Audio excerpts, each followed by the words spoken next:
qué acciones debemos tomar entonces para mitigar eso, porque por ejemplo ayer el gobierno nacional ya anunciaba unos nuevos protocolos que se están haciendo pues justamente para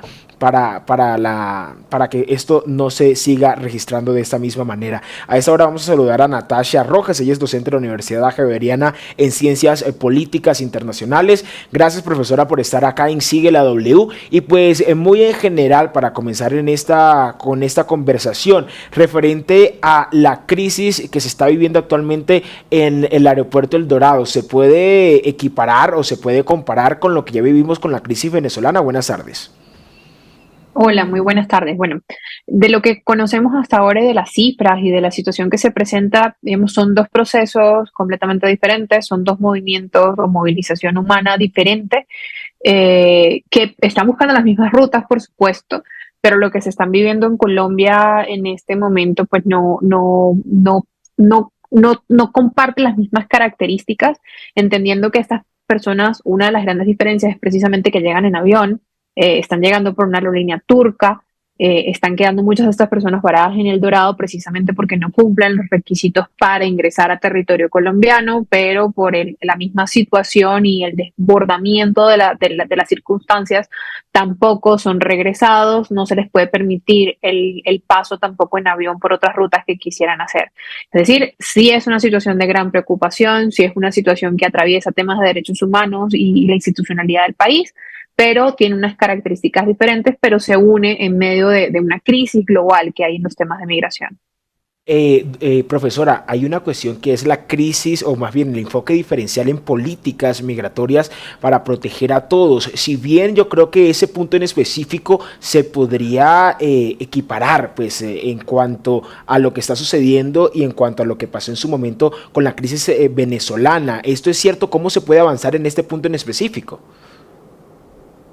Bueno, aquí, como bien mencionabas, es difícil, digamos, tomar unas rutas adecuadas o acertadas y todas las decisiones, digamos, conducen a nuevas problemáticas que se deben enfrentar.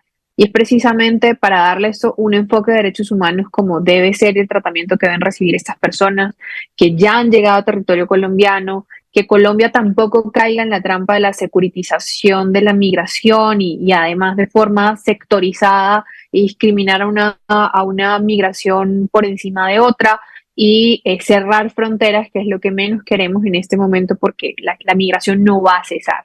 Lo que sí se necesitan son políticas y decisiones que puedan alivianar y puedan gestionar la crisis, pero la dificultad que hay es que esto Colombia no lo puede hacer solo. Y es precisamente una de las cosas que lleva a que Colombia sea utilizado en ese momento como un país de tránsito, es los cambios en las políticas migratorias en Centroamérica. Entonces, mientras esto no se maneje de manera regional, de manera coordinada, Colombia se va a seguir viendo sumamente impactada. Referente a la respuesta que se tiene que tener articuladamente con los países, tanto de la región y en este caso también con otros países, ¿cómo podemos mejorar en ese aspecto, profesora? Porque si bien hay algunos acercamientos, en este caso con el país venezolano actualmente, y pues de cierta manera también comienzan los países a trabajar en conjunto, pero entonces cómo se puede implementar y cómo se puede comenzar a incrementar esta colaboración. Bueno, me gustaría como proponer una fórmula que sea realmente efectiva, pero lamentablemente la migración está atravesada por una dimensión política mucho más allá de los derechos humanos, mucho más allá incluso de la misma funcionalidad de estas políticas y de respetar los derechos humanos de estas personas, pero también aliviar las cargas en los estados. Lamentablemente, a nivel regional, como ese tema estado atravesado por la dimensión política de esta manera, vemos cambios constantes de acuerdo con los cambios de gobierno en la región. Y claramente el tipo de acercamiento con Venezuela y con Nicolás Maduro no ha alivianado el proceso, porque el problema no era la ruptura de relaciones, el problema no era la posición política que pudiese tener el gobierno de Colombia frente a la situación en Venezuela.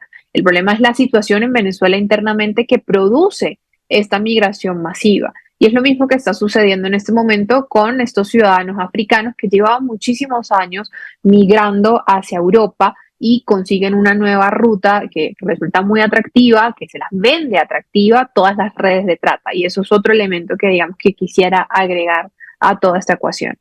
Claro, profesora, y es que ahí viene el dilema, porque entonces también muchos están diciendo, claro, esta situación es culpa actualmente de lo que está sucediendo con la migración africana, del canciller Leiva, de la visita de Francia Márquez a África, donde se flexibilizaron unos acuerdos para el ingreso de personas a nuestro país. Pero entonces, ¿qué hacer mucho más específicamente si usted tiene alguna opinión referente a estas medidas que ha tomado en los últimos meses el gobierno de Gustavo Petro?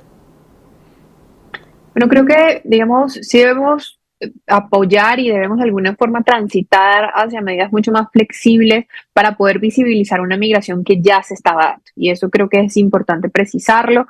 Colombia incluso ha flexibilizado todas sus políticas migratorias, no ahora, sino incluso desde el gobierno anterior. Es como una posición más institucional de Colombia por su misma historia, ¿no? Por su misma historia de migración de su propia población y de refugio, ha sido un Estado que está respondiendo así frente a las necesidades globales. Lo que sí debió haberse hecho y lo que sí debió haberse considerado es que precisamente esto iba a suceder, que al flexibilizar y al hacer este tipo de acuerdos y acercamientos, desde el mismo momento incluso que se hizo, desde los acuerdos que se hizo con Marruecos, pasando por todos los acuerdos que se han hecho en este gobierno, sí había la posibilidad de poder prever. Y eso sí es falso, que no tenían la forma de poder anticiparse lo que iba a pasar. Eso se sabía que iba a ocurrir, precisamente porque ya ha ocurrido con otros países a nivel regional, que cuando se flexibilizan medidas, pues son países de tránsito y que no todas las personas van a cumplir los requisitos y eso es algo que también hay que dejar presente. Así se flexibilizan las medidas, no todas las personas necesariamente cuando lleguen a territorio colombiano van a cumplir los requisitos para poder ingresar.